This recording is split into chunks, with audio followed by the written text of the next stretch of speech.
भाई किस वाली में सीन सेट करें?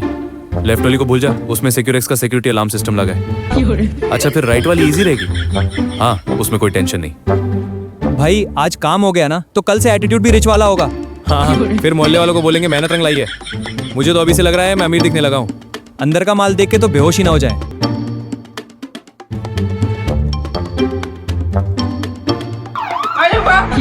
तू तो बोल रहा था इसमें कोई सेंसर नहीं है। अबे तेरे चक्कर में जेल जाते जाते बचे। पहले भाग, ज्ञान बाद में देना। मैं बोल रहा था यूट्यूब वाले प्लान मत दे।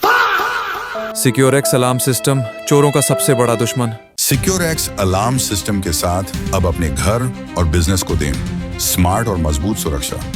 अधिक जानकारी के लिए अभी संपर्क करें